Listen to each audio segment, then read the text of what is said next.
अस्सलाम वालेकुम, मैं हूँ शाहजेब खानजादा। कल व्हाइट हाउस में वज़ीर आज़म शहबाज शरीफ की अमरीकी सदर ट्रंप से एक अहम मुलाकात हुई, जबकि आज वज़ीर आज़म शहबाज शरीफ ने अक़वाम मुत्तहिदा की जनरल असम्बली के इजलास से खिताब किया है। अपने खिताब के दौरान वज़ीर आज़म ने मई में होने वाली भारतीय जारियत पर कहा कि हमने पहलगाम वाक़े पर गैर जानिबदार तहकीकात की पेशकश की थी, मगर भारत ने हमला कर दिया, जिसका हमारी अफवाज ने भरपूर जवाब दिया और भारत के 7 तैयारे मार गिराए।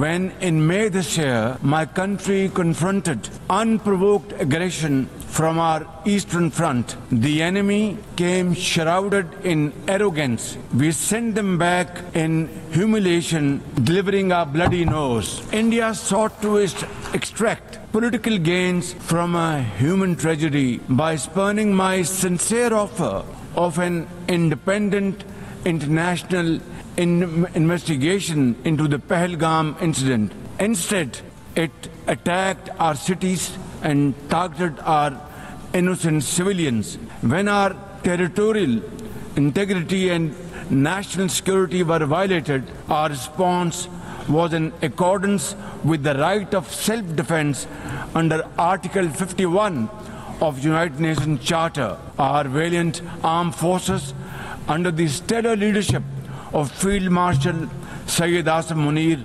mounted an operation of stunning professionalism, bravery and acumen. Repulsing the enemy's attack under Air Chief Marshal Zahir Babar Sidhu, our falcons took flight and etched their answer across the skies, resulting in 7 of the Indian jets turned to scrap and dust. A decisive response. वज़ीर आज़म ने अपने खिताब में मजीद कहा कि पाकिस्तान भारत के खिलाफ मजबूत पोजीशन में था। इसके बावजूद हम सदर ट्रंप की क़यादत में जंगबंदी पर आमादा हो गए और हम सदर ट्रंप की कोशिशों को कदर की निगाह से देखते हैं और इसी वजह से हमने उन्हें नोबेल इनाम के लिए नामजद किया। Though in a position of strength, Pakistan agreed to a ceasefire facilitated by President Donald Trump's bold and visionary leadership. We express our deep appreciation to him and his team for their active role in bringing about the ceasefire. President Trump's efforts for peace helped avert a more threatening war in South Asia. Had he not intervened timely and decisively, the consequences of a full-fledged war would have been catastrophic. Who would have lived to tell what happened?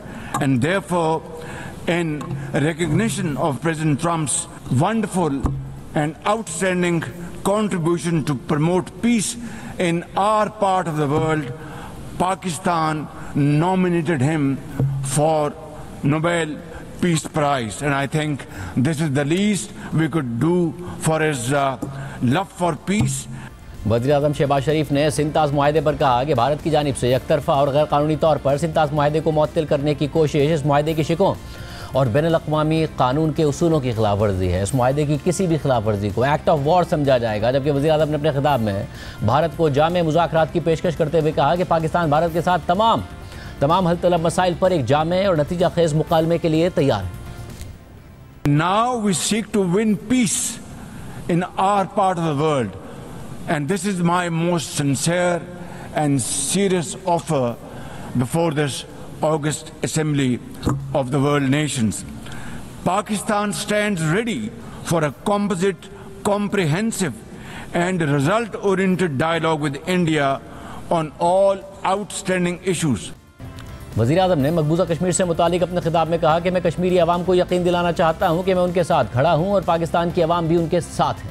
I wish to assure the Kashmiri people that I stand with them. The people of Pakistan stand with them.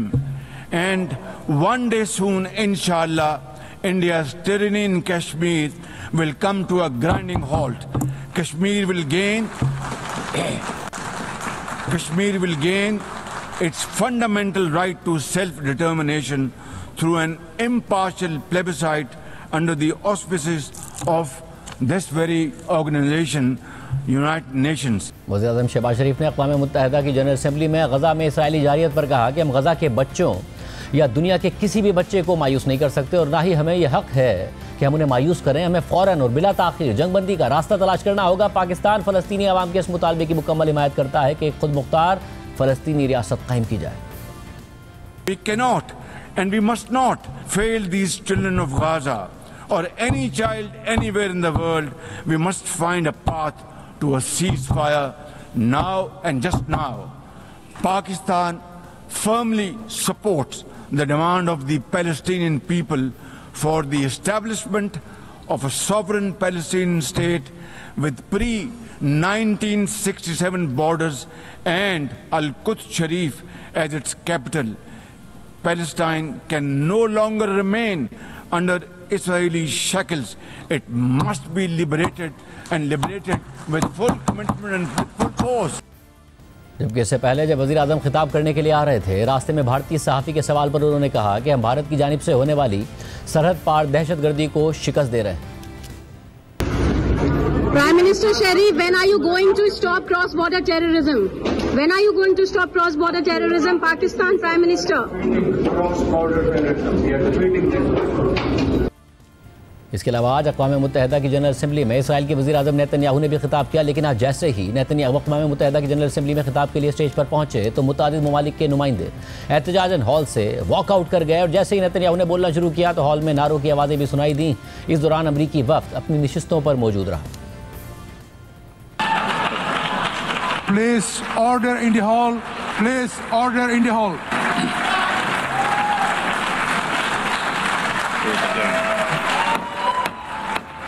Place order in the hall.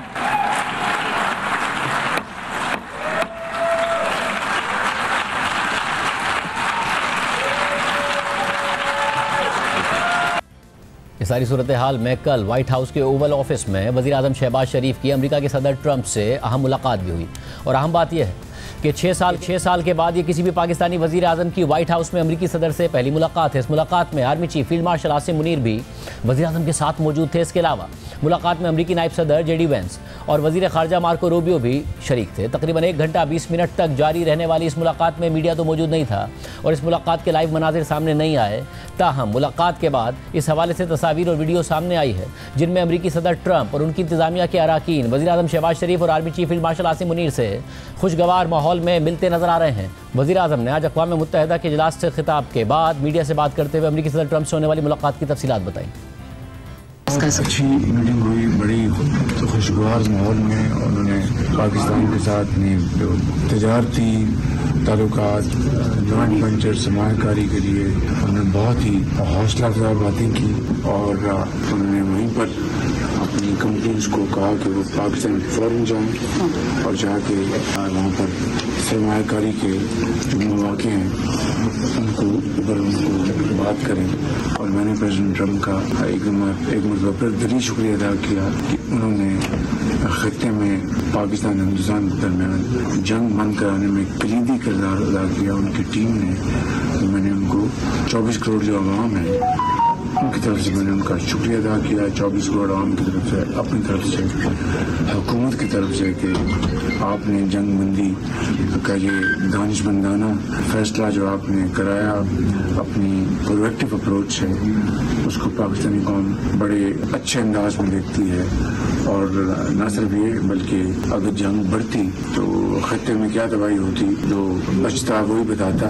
लेकिन ये आपकी बहुत बड़ी, और इसलिए हमने आपको Nobel peace prize के लिए आपको नॉमिनेट किया। तो यकीन बहुत खुश हुए, उन्होंने शुक्रिया अदा किया, उन्होंने मैंने अपना फर्ज अदा किया। बड़ी अच्छी बात है।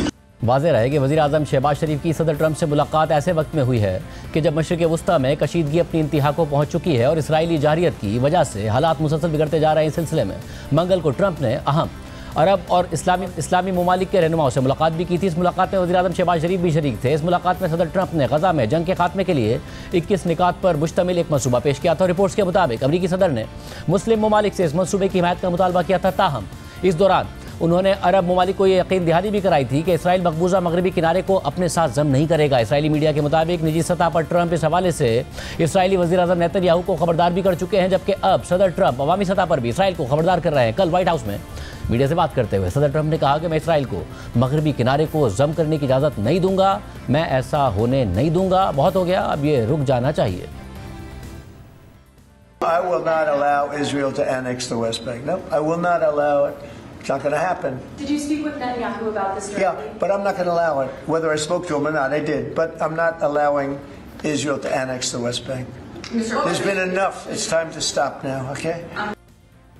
इससे पहले कल तुर्क सदर एर्दोआन से मुलाकात के दौरान ट्रंप ने गजा में जंग के खात्मे पर कहा था कि जंग के खात्मे के लिए डील जल्द होने वाली है और इस सिलसिले में उनकी सऊदी अरब, कतर, मुत्तहिदा अरब अमारात और उर्दन के रहनुमाओं से मुलाकात हो चुकी है, जबकि उन्हें इसराइली रहनुमाओं से अभी मिलना है। सदर ट्रंप के मुताबिक गजा की जंग के खात्मे का एक मुआहदा तय पाने के करीब है, ताहम ये सवाल अपनी जगह मौजूद है कि जंग के बाद गजा का कंट्रोल कौन संभालेगा। इस हवाले से सदर ट्रंप पहले ही मुस्लिम ममालिक के सामने एक मनसूबा पेश कर चुके हैं। अहम बात यह है कि यह मनसूबा रिपोर्ट्स के मुताबिक अमरीकी सदर ट्रंप के दामाद जेरड कुशनर और साबिक बरतानवी वजीर आजम टोनी ब्लेयर ने तैयार किया है। और अब ये खबरें सामने आ रही हैं कि टोनी ब्लेयर मुमकिन तौर पर इस मनसूबे के तहत गजा में उबूरी इंतजामी ढांचे की क़यादत कर सकते। साथ वज़ीर दिफा ख्वाजा आसिफ साहब अमेरिका से मौजूद हैं। ख्वाजा साहब, बहुत शुक्रिया मुझे ज्वाइन करने के लिए। ख्वाजा साहब, कुछ अर्सा पहले आर्मी चीफ की मुलाकात होती है, फिर वज़ीर आज़म की और आर्मी चीफ की दोबारा सदर ट्रंप से मुलाकात होती है। पाकिस्तान को अहमियत दी जा रही है, मगर क्योंकि पाकिस्तान की तरफ से तो एलामिया आया, व्हाइट हाउस की तरफ से एलामिया नहीं आया, मीडिया टॉक भी नहीं हुई, तो इसलिए सवाल उठा है कि क्या ऐसी बात है जिसकी वजह से इतनी अहमियत पाकिस्तान को मिल रही है, क्या मामला है? देखें शाजिद, बेसिकली इसकी 2-3 वजूहत जो मेरी समझ में आती हैं कि पाक भारत जंग में प्रेसिडेंट ट्रंप ने एक फैसला को रोल अदा किया और उन्होंने जो सीज फायर है उसको करवाया, जिसको एक्नॉलेज जो है इंडिया और नहीं करता और वो डिनाई करता है। हालांकि मोदी जो है प्राइम मिनिस्टर इंडिया का, उसने एक लफ्ज़ भी इसके बारे में नहीं कहा, लेकिन पाकिस्तान ने जो है ना सिर्फ शुक्रगुजारी का इजहार किया बल्कि इस अमन की जो कामयाब कोशिश की वजह से उनको नॉमिनेशन के लिए किया, उधर नोबेल प्राइज़ के लिए भी। तो ये एक हमारे जो ताल्लुकात में जो है ना एक खुशगवार जो है मैं समझ मोड़ आया इस जंग की वजह से जो हालात बने। फिर उसके बाद परसू किया, हमारी तरफ से भी परसू हुआ है, उनकी तरफ से भी परसू हुआ है। और दूसरा ये एक और एक्नॉलेजमेंट ये है कि पाकिस्तान का अल्लाह के फजल से, उसकी मेहरबानी से, अपना अल्लाह ताला की मेहरबानी से जो एक हमारे खित्ते में भी हमारी जो जोग्राफियाई जो सिचुएशन है, जो हमारी बरादरी है जिसमें मुस्लिम ममालिक हैं ज़्यादा, उसमें भी हमारी जो एक पजीराई हुई है उसको भी एक्नॉलेज कर रहा है, अमेरिका एक्नॉलेज कर रहा है और वो समझता है कि Pakistan has to play role और ready to play role on behalf of international जो भी हमारी उस खित्ते में जो इंटरेस्ट हैं, बैनुल-अक़वामी इंटरेस्ट हैं। सबसे बड़ी बात यह है कि जो एक पैक्ट हुआ है उस पैक्ट की वजह से भी हमारी इम्पोर्टेंस बढ़ी है।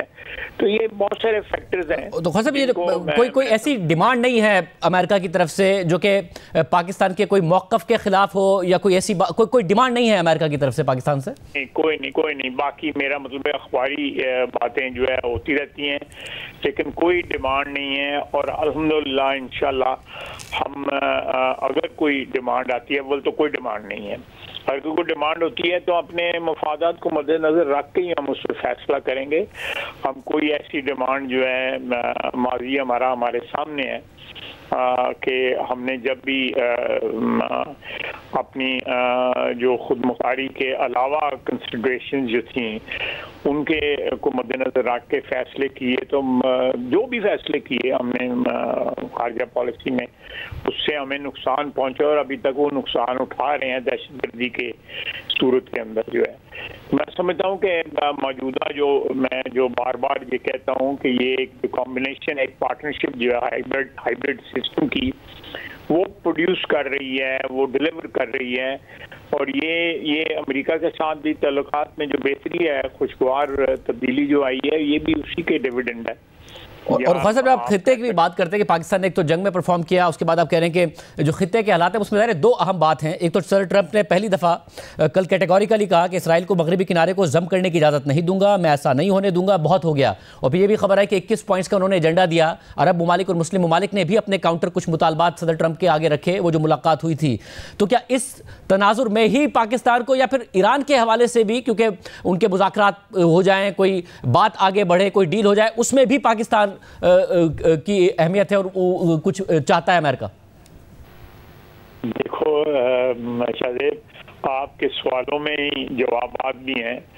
आपका एक्सपीरियंस जो है मुझसे कहीं ज़्यादा जो है इंटेंस हो गया हुआ है, तो इसलिए मुझे उसके जवाब देने की ज़रूरत नहीं पड़ रही। आप देखें कि हमने खित्ते में जो रोल प्ले किया है, हमारा ईरान के साथ बड़ा मोहब्बत का ताल्लुक है और बहुत वार्मथ उस ताल्लुक में आई है। पिछले 6 महीने 1 साल में जो थोड़ी सी गलतफहमियाँ थी वो भी दूर हुई हैं। ये भी एक एंगल हो सकता है कि किसी वक्त ज़रूरत पड़े तो ईरान के साथ ताल्लुकात की जो है मामूल के मुताबिक लाने में हमको रोल प्ले करें यूएसए के साथ जो है ईरान के ताल्लुकात जो है। उसके बाद ये जो डिफेंस पैक्ट हुआ है, कतर में जो हमारी पजीराई हुई है, फिर ये जो 2-3 रोज़ पहले जो साइडलाइंस पे इधर यूएनओ में मीटिंग हुई है जिसमें तुर्की था, कतर, पाकिस्तान, ये सारे ममालिक थे और प्रेसिडेंट ट्रंप ने मुलाकात सबसे की है। मेरा ये अंदाज़ा है कि इस मुलाकात के नतीजे में कोई फ़लस्तीन का, गज़ा का कोई हल निकलेगा और वो हल जो है वो मुस्लिम दुनिया के जो है वो की ख्वाहिशात के मुताबिक और उनकी जो मद्देनज़र रखा जाएगा कि उनकी जो मफादात हैं, फ़लस्तीनियों के मफादात जो हैं वो मद्देनज़र रखें और कोई ऐसा बात है जिस तरह भी आपने कहा है कि जम करने वाली बात जो है वो बिल्कुल आउट ऑफ क्वेश्चन है, प्रेसिडेंट ट्रंप ने कहा है। मैं समझता हूँ कि इसमें Pakistan has to play very pivotal role in this whole situation. और साहब, और पाकिस्तान में आज वज़ीर आज़म ने अपनी अक़वाम मुत्तहिदा की तकरीर में जहाँ तमाम बातें की, भारत के साथ जंग का भी जिक्र किया, 7-0 की बात की, वहीं डायलॉग की भी बात की, आगे बढ़ने की भी बात की, बट भारत की तरफ से तो मुसलसल वो डायलॉग के लिए तैयार ही नहीं है। आपको लगता है इसका भी कोई रास्ता निकल सकता है जबकि भारत मुसलसल इनकारी है? निकलना चाहिए, लेकिन अगर भारत इनकारी है तो फिर हमें कोई why should we bend backwards to you know push this agenda.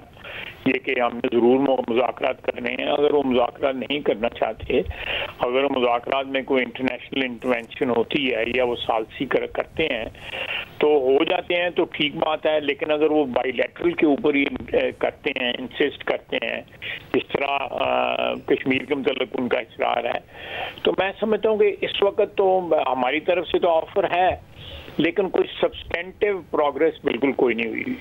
बहुत शुक्रिया वज़ीर दिफा ख्वाजा साहब की ने सुनी। प्रोग्राम में आगे बढ़ते हैं। पाकिस्तान और भारत इतवार को एक बार फिर आमने सामने होंगे। इस बार दोनों टीमें एशिया कप T20 के फाइनल में टकराएंगी। कल पाकिस्तान ने बांग्लादेश को 11 रन से शिकस्त देकर फाइनल में अपनी पोजीशन कंफर्म कर ली थी।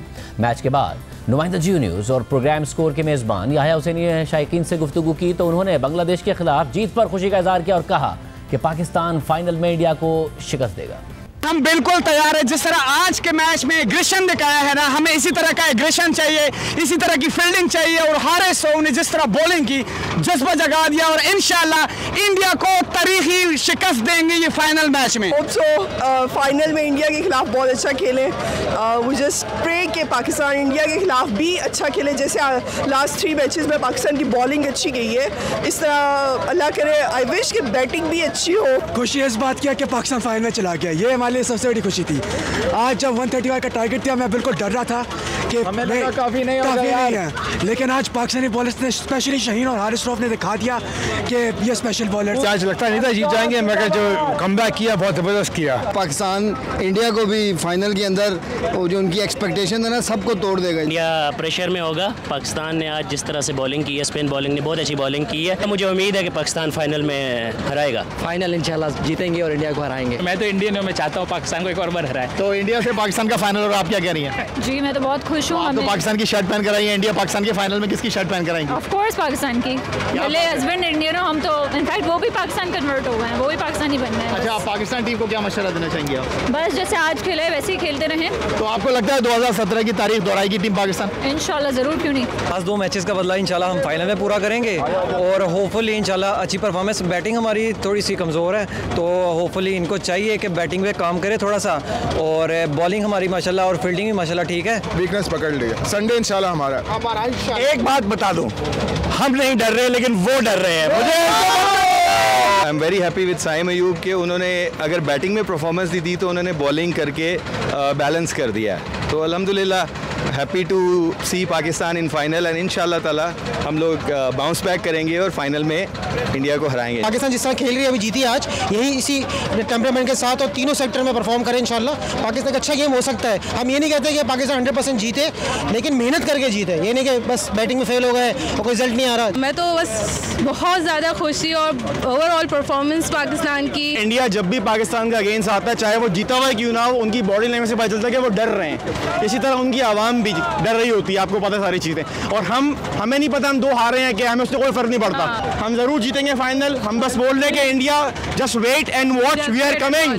एशिया कप की 41 साला तारीख में पहली बार पाकिस्तान और भारत के दरमियान फाइनल होगा। 1984 से अब तक एशिया कप के 16 एडिशन खेले जा चुके हैं और कभी भी पाकिस्तान और भारत एक साथ फाइनल में नहीं पहुंचे, जबकि भारत सबसे ज़्यादा 8 बार एशिया कप जीत चुका है। श्रीलंका 6 बार और पाकिस्तान ने 2 बार एशिया कप की ट्रॉफी उठाई है। इस साथ एशिया कप में दोनों टीमें 2 बार पहले भी आमने सामने आ चुकी हैं। 14 सितंबर को भारत ने पाकिस्तान को आसानी से 7 विकेट से शिकस्त दे दी थी, जबकि 21 सितंबर को भी पाकिस्तान को 6 विकेट से नाकामी का सामना करना पड़ा था। दूसरी तरफ आज पाकिस्तानी टीम के खिलाड़ी साजिदा फरहान और हारिस रऊफ भारतीय बोर्ड की शिकायत पर आईसीसी के सामने पेश हुए। नुमाइंदा जियो न्यूज़ सुहेल इमरान की खबर के मुताबिक क्रिकेटर हारिस रऊफ और साजिदा फरहान के केस की समाअत मैच रेफरी रिची रिचर्डसन ने की। मैच रेफरी ने क्रिकेटर्स से मुख्तलिफ नौइयत के सवालात किए। खबर के मुताबिक क्रिकेटर्स ने तहरीरी तौर पर भी जवाब जमा कराए और अपना केस मजबूत अंदाज में मैच रेफरी के सामने रखा। इसके अलावा नुमाइंदा जियो न्यूज़ अरफा फिरोज की ज़राए से एक साजिदा फरहान ने इल्ज़ामात का एतराफ़ नहीं किया।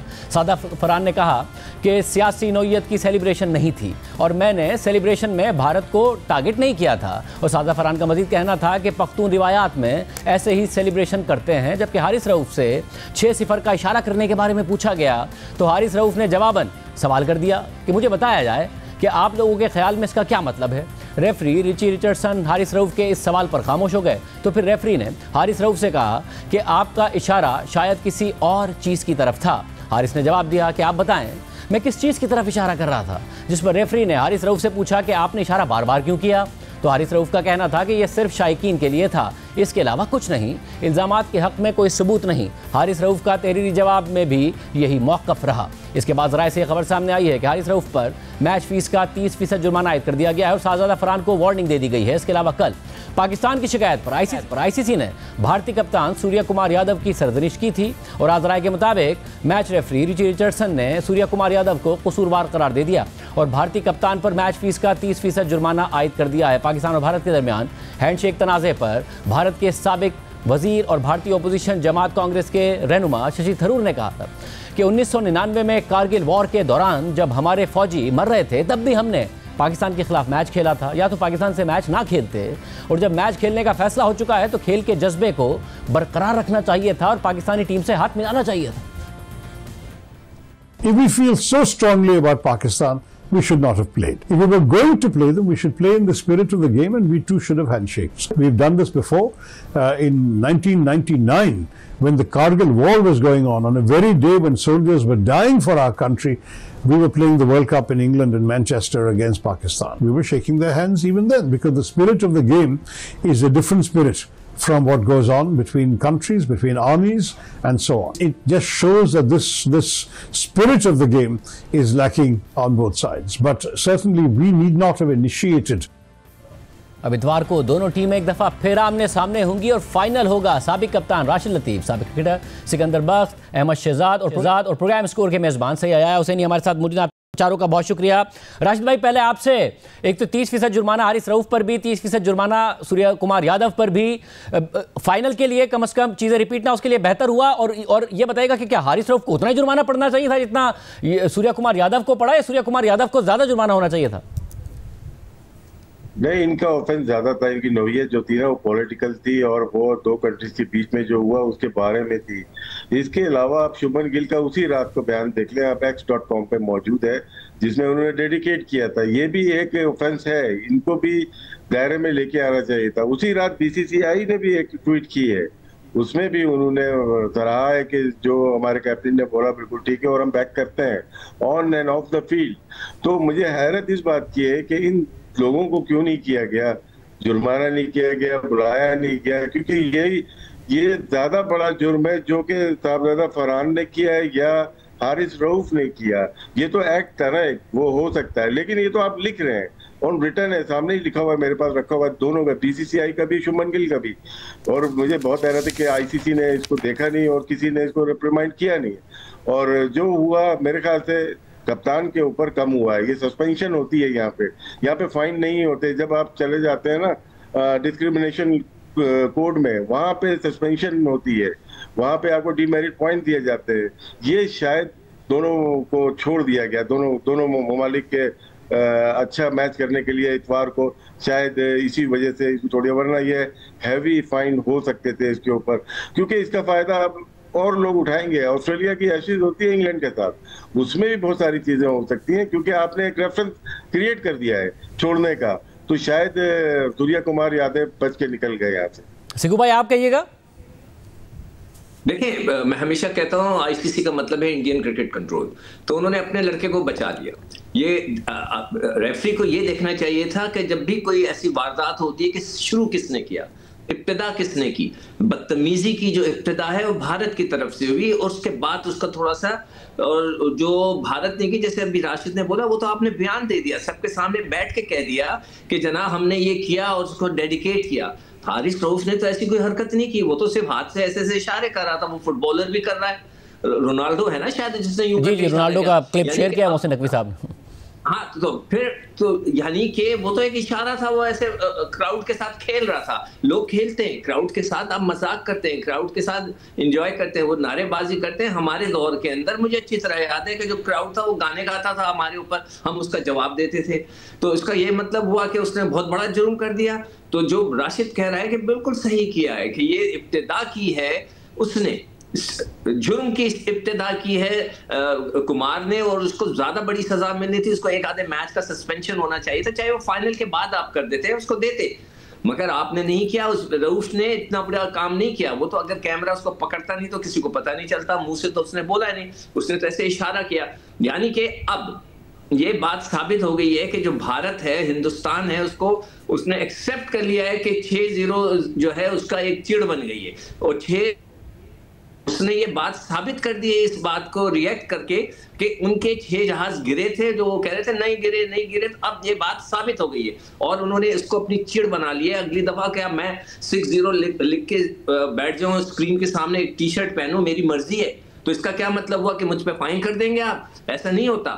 मैं समझता हूं कि ये उन्होंने गलत किया है, और उनका जो कप्तान है उसको बड़ी सजा मिलनी चाहिए थी, इसलिए कि फसाद उसने शुरू किया है। जो फसाद शुरू करता है उसको सजा ज्यादा पड़नी चाहिए, जो रिटेलिएट कर रहा है, अपने दिफा में रिटेलिएट कर रहा है, उसको कम मिलनी चाहिए।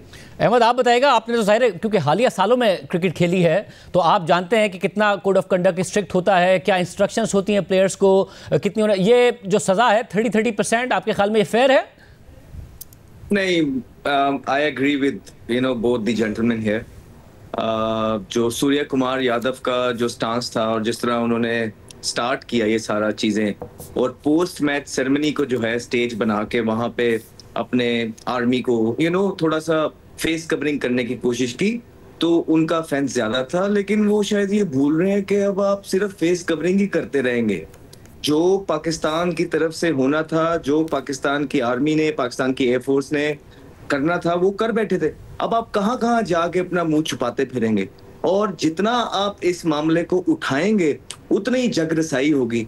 तो पिछले 5 महीनों के अंदर जितने भी डिसीजंस भारत ने लिए हैं उनको मुंह की खानी पड़ी है, चाहे वो पाकिस्तान पे ये स्टार्ट करके बॉम्बिंग और उसके बाद देख लें कितनी पिटाई हुई है, उसके बाद ये क्रिकेट वाला सारा सिनेरियो, और फिर जो और भी अगर बाहर भी आप जाके देखेंगे अमेरिका वगैरह, तो इनके जो टर्म्स हैं वो सारी दुनिया के साथ खराब हो रहे हैं। तो पिछले 5 महीने जो थे भयानक गुजरे हैं भारत के लिए।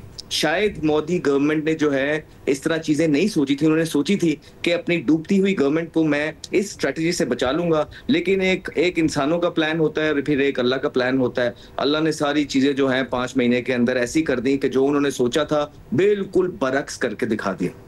याया, ज़ाहिर है आप वहाँ मौजूद हैं दुबई में, आपकी इंतज़ामिया से भी ज़राए से भी बात हो रही होगी, पाकिस्तानी क्रिकेट मैनेजमेंट मुतमईन है जो कुछ हुआ?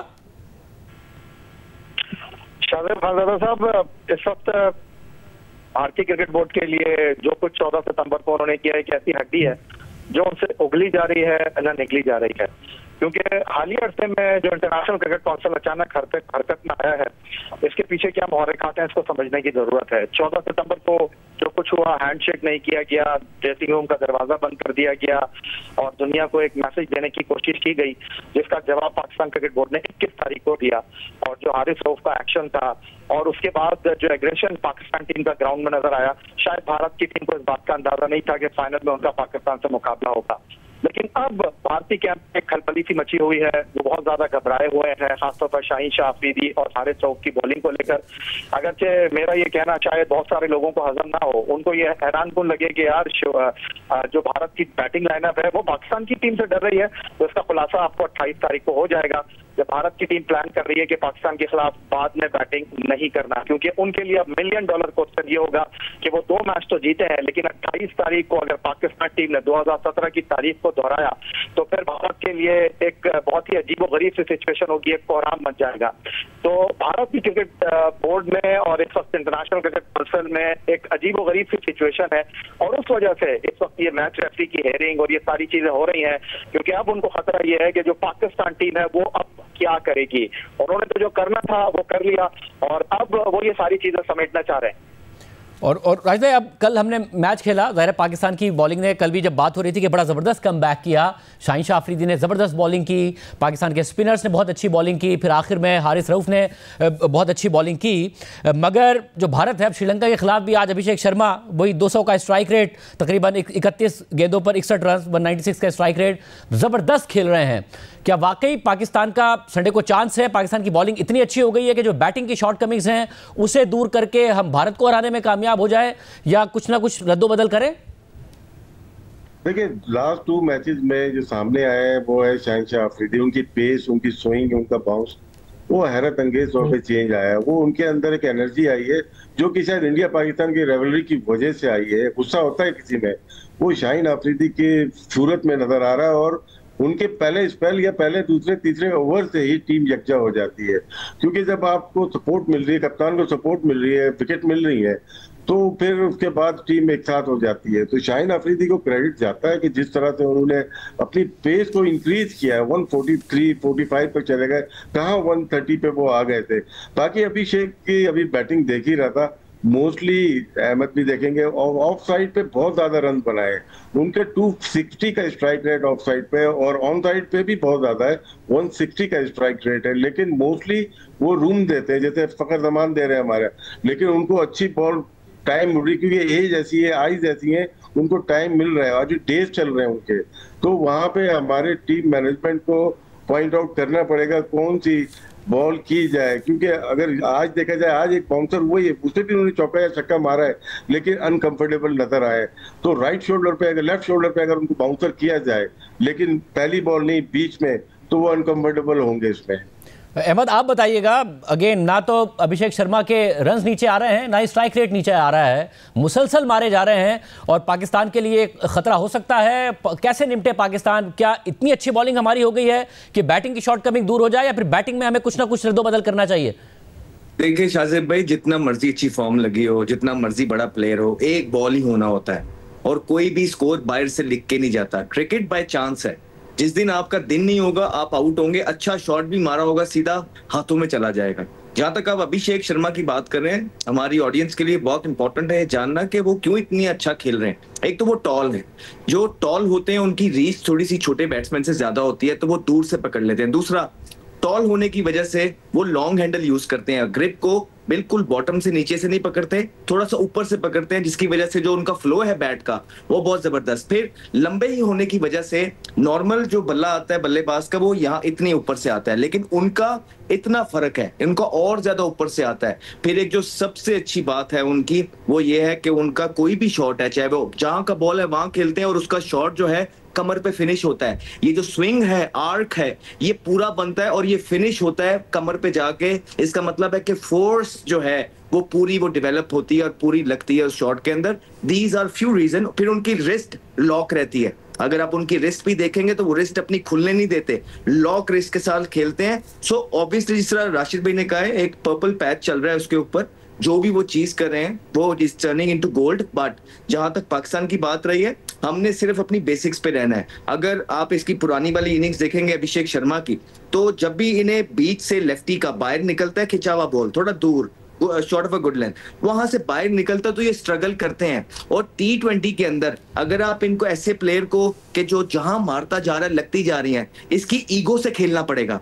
जैसे ही आप इसको डॉट बॉल्स करना स्टार्ट करेंगे, इसको क्वाइट रखेंगे, थोड़ी सी आंखें दिखाएंगे, तो इसकी ईगो हर्ट होगी। वहां पे फिर ऐसे प्लेयर क्या करते हैं जो फुल ऑफ रन्स होते हैं ना, वो कुछ ऐसे शॉट मार देते हैं जो थोड़े से ओवर कॉन्फिडेंट होते हैं या बॉल वहां पे होता नहीं मार देते हैं, जिसमें वो गलती करते हैं। तो यहाँ पे थोड़ा सा प्लान और स्ट्रेटजी के साथ जाना पड़ेगा पाकिस्तान की टीम को। अगर पाकिस्तान ने ये शर्मा को ऊपर से आउट कर लिया, बाकी जितनी भी इनकी बैटिंग लाइन है वो इतनी फॉर्म के अंदर नहीं है कि पाकिस्तान ना पड़ सके। मुझे तो पूरा यकीन है इंशाल्लाह ताला, अगर आप इस पाकिस्तान टीम की परफॉर्मेंस देखेंगे, सलमान अली आगा जब से कप्तान बने हैं, बांग्लादेश की सीरीज जीते हैं, वेस्ट इंडीज की सीरीज जीते हैं, ट्राई नेशन की सीरीज जीते हैं, और अब आप देखिए कि एशिया कप के अंदर भी वो फाइनल के अंदर पहुंचे हैं। So you can not take these things away from Salman Ali Agha. बिल्कुल उनकी जो अपनी परफॉर्मेंस है, छोटा सा क्वेश्चन मार्क है। मेरे ख्याल से वो बॉलिंग अगर करना स्टार्ट कर देंगे तो वो भी दूर हो जाएगा। इस टीम, जिस टीम के बारे में ये कहा जा रहा था कि आपके पुराने प्लेयर नहीं है, ये वेस्ट इंडीज से भी हारेगी, ये ट्राई सीरीज भी हारेगी, वही team west Indies, Bangladesh tri series जीत के अब एशिया कप के भी फाइनल में है। So you got to back and give it to the team Salman Ali Agha की जो टीम है, you got to give it to them. भाई बड़ा मुकाबला है। जी राज भाई, ये जैसे हमारे फोर्स पे ज्यादा काम किया जाता है, पावर हिटिंग में फोर्स पे सिक्कू भाई बड़ा जिक्र करते हैं। इंडियन जो बैटर थे ना, उनके स्पीड पे काम किया जाता है, बैट स्पीड उनकी बढ़ाई जाती है, तेज की जाती है, जो कि आप नोट कीजिएगा हमारे प्लेयर पावर से बैटिंग करते हैं, फोर्स लगाते हैं।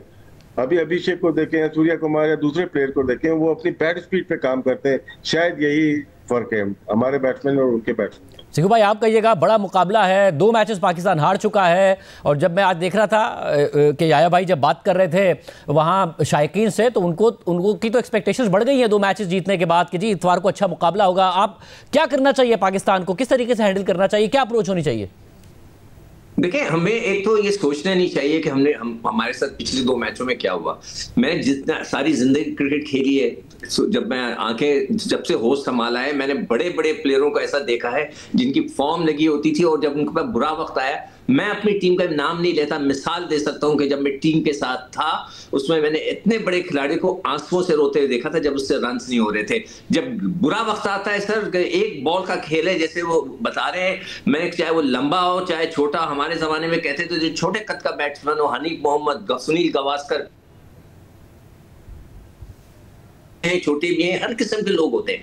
ये एक गेंद का खेल है, और जिसके अंदर गेंद मूव हो गया तो काम हो जाएगा। शाहीन शाह अफरीदी जो आकर वो जो गेंद करता है और उसका पड़ के अंदर आता है, और उसको वो अच्छी लेंथ पे गेंद करे, ताकि वो उसको ऐसे जब ऐसे खेलने जाएगा आउटसाइड ऑफ स्टंप, स्लिप जरूर रखे।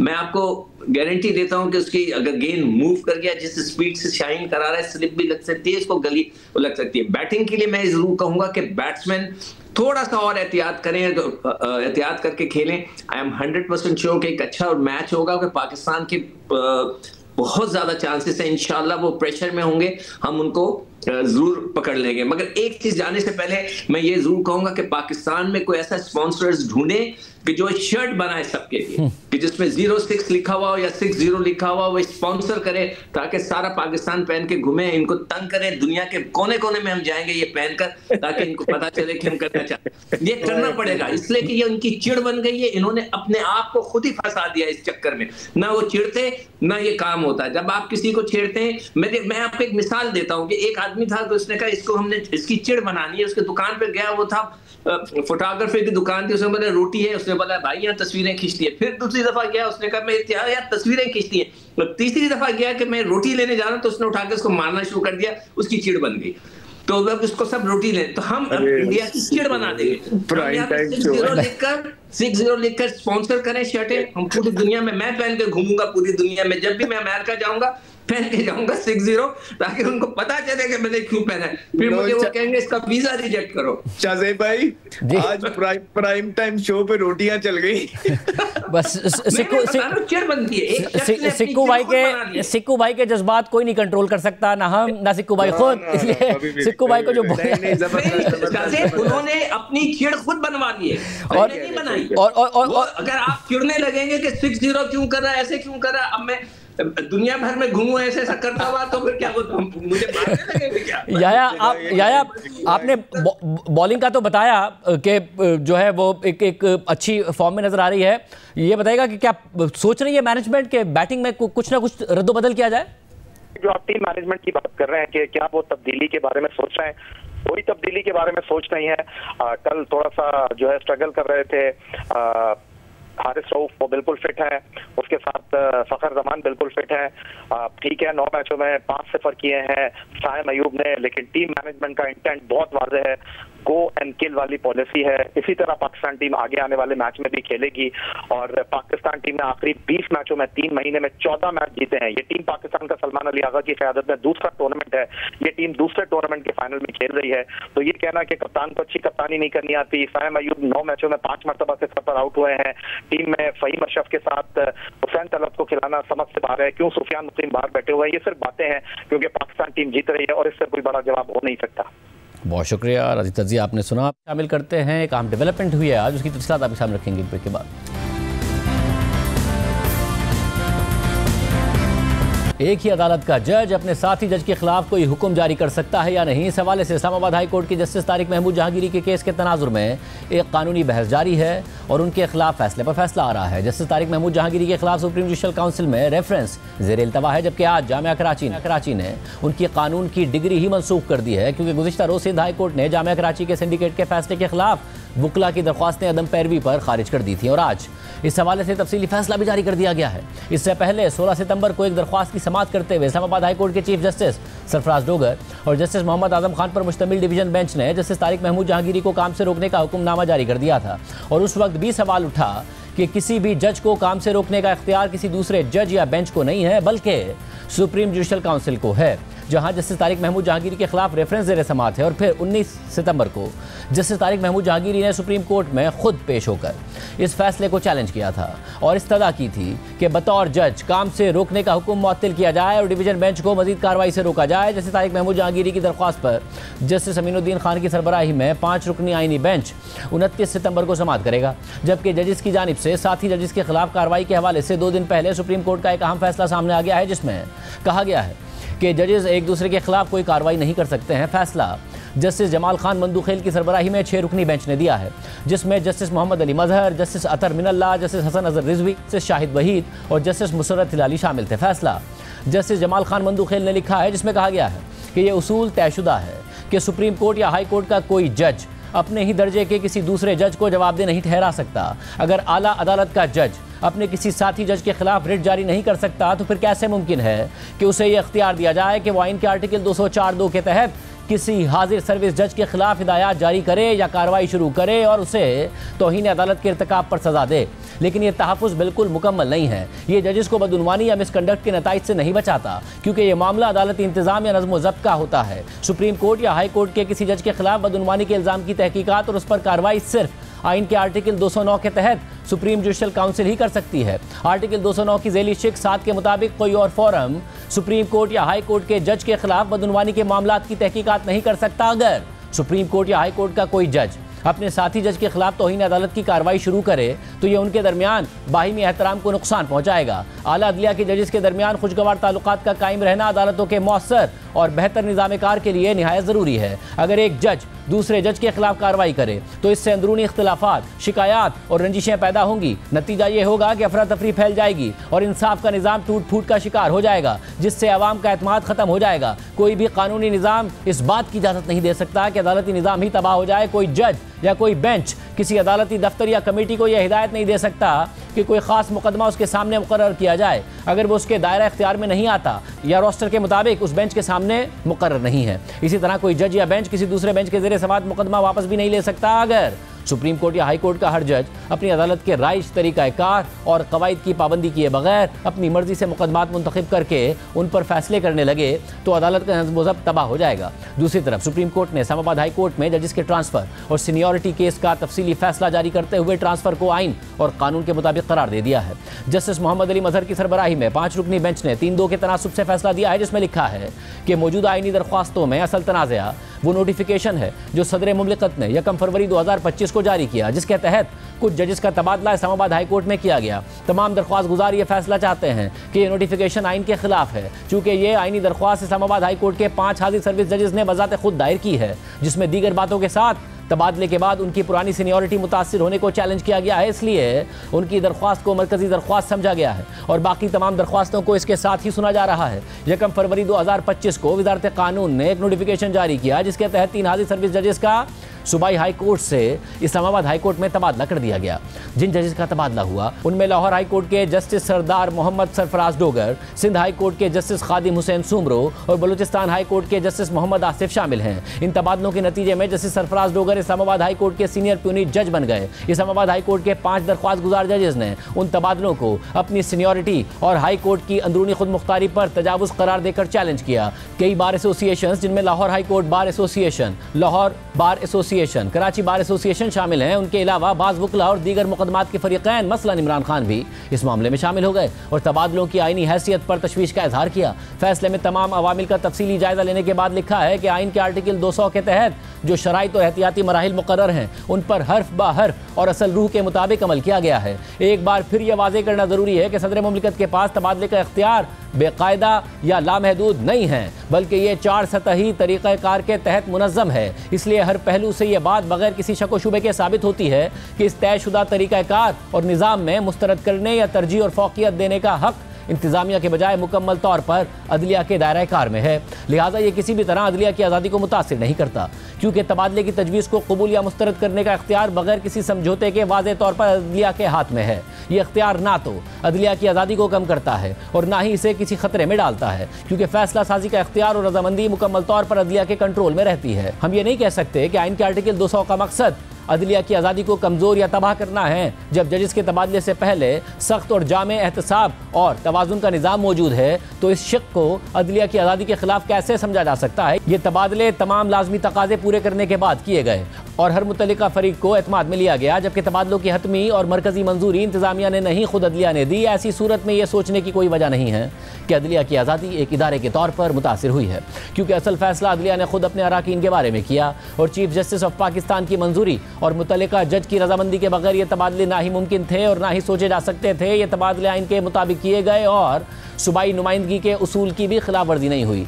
लिहाजा हम ये करार देते हैं कि इस्लामाबाद हाई कोर्ट में होने वाले ये तबादले आइन के खिलाफ भी नहीं और कानून के तहत गैर कानूनी भी नहीं हैं। कुछ भी ऐसा बयान नहीं किया गया जिससे यह वाज़ेह हो कि इन जजेस के तबादलों से अवामी मफाद कैसे और क्यों मुतासिर हुआ है, जबकि आइन में इसकी सरीहन इजाज़त मौजूद है। क्या इन तबादलों की वजह से इस्लामाबाद हाई कोर्ट का काम रुक गया या जमूद का शिकार हो गया, या क्या ये तबादला किए गए जजेस अपनी ड्यूटी मुकर्ररा रोस्टर के मुताबिक अदा नहीं कर रहे या अदालत बाकायदगी से काम नहीं कर रही। सिर्फ इस वजह से कि एक तबादला शुदा जज की वजह से चंद मौजूदा जजेस की सीनियरिटी मुतासिर हो गई है, इन तबादलों को अवामी मफाद के खिलाफ करार नहीं दिया जा सकता। अवाम के मसीतर मफाद में हमेशा यही होता है कि उनके मुकदमा जल्द अज जल्द निपटाए जाएं, ना कि ये देख कर फैसला हो कि मुकदमा किस फोरम पर सुना जाए। हम इस दलील से इत्तफाक नहीं करते कि आर्टिकल 200 के तहत हाई कोर्ट के जजेस का तबादला डेपुटेशन के बराबर है। हम इस बात से भी मुत्तफिक नहीं है कि तबादला सिर्फ आर्जी मुद्दत के लिए किया जा सकता है और जब जजेस वापस भेजे जाएंगे तो उनकी सीनियरिटी बरकरार रहेगी। ये मामला दरअसल तबादले की नोटिफिकेशन में दर्ज शराइत व ज़वाबित पर मुनहसर होता है। अगर तबादला मुस्तकिल बुनियादों पर किया जाए तो फिर इस सूरत में तबादला शुदा जज के लिए अपनी पुरानी हाई कोर्ट वापस जाने की कोई गुंजाइश नहीं रहती और उसकी सीट खाली हो जाती है ताकि उसकी जगह नया जज मुकर्रर किया जा सके। एक तरफ दरख्वास्त गुजारों के वकला ने जोर देकर कहा कि जज का तबादला आर्जी तौर पर ही किया जा सकता है, लेकिन साथ ही ये भी कहा कि जज को नया हल्फ लेना होगा और मुकर्ररा मुद्दत खत्म होने के बाद वो पुरानी हाई कोर्ट वापस चला जाएगा। ये दलील बज़ाहिर खुद मुतज़ाद है। आइन साजों का मकसद ये दिखाई नहीं देता कि हर तबादले पर जज को नया हल्फ लेना पड़े। अगर आर्जी तबादले की सूरत में भी जज को अपनी असल हाई कोर्ट वापस जाते वक्त दोबारा हल्फ उठाना पड़ेगा तो फिर सवाल ये पैदा होगा कि उसकी असल सीनियरिटी कैसे बहाल होगी, क्योंकि नया हल्फ उसके पहले हल्फ को ख़त्म करने के मुतरादिफ होगा। और क्या इस तरह वो सबसे जूनियर जज बन जाएगा? हमारे नज़दीक चाहे तबादला मुस्तकिल हो या आर्जी, ये बात नोटिफिकेशन में वाज़े तौर पर लिखी जानी चाहिए। मुनासिब बात यही है कि हमने अपने मुख्तसर हुक्मनामे के ज़रिए मामला जुज़वी तौर पर सदर पाकिस्तान को वापस भेज दिया है ताकि तबादले की नोटिफिकेशन को ख़त्म किए बगैर आर्टिकल 200 के मुताबिक सीनियरिटी और उस सवाल का तयन किया जा सके कि तबादला मुस्तकिल है या आर्जी। 25 मार्च 2024 को इस्लामाबाद हाई कोर्ट के 6 जजेस के ख़त में लगाए गए इल्ज़ामात की जाँच और तस्दीक के लिए इब्तिदाई तौर पर एक इंक्वायरी कमीशन बनाया गया था, लेकिन साबिक चीफ जस्टिस तसद्दुक हुसैन जिलानी ने उसकी सरबराही से माजरत कर ली।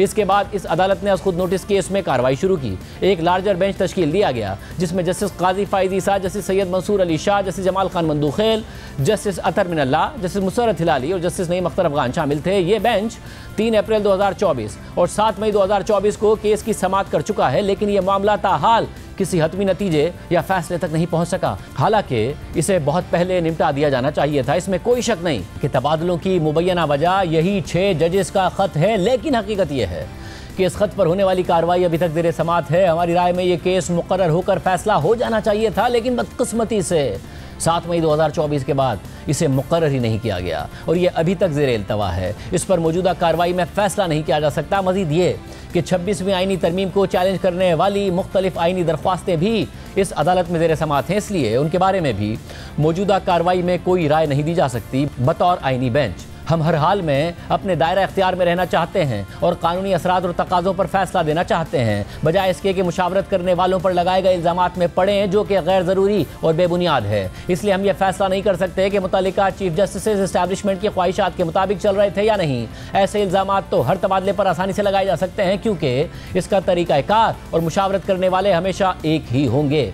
5 रुकनी आइनी बेंच के रुकन जस्टिस मोहम्मद अली मजहर, जस्टिस शाहिद बिलाल हसन और जस्टिस सलाहुद्दीन पंवर ने अक्सरियती फैसला दिया है, जबकि जस्टिस नईम अख्तर अफगान और जस्टिस शकील अहमद ने इख्तिलाफ किया है। आज के प्रोग्राम में इतना ही। अल्लाह हाफ़िज़।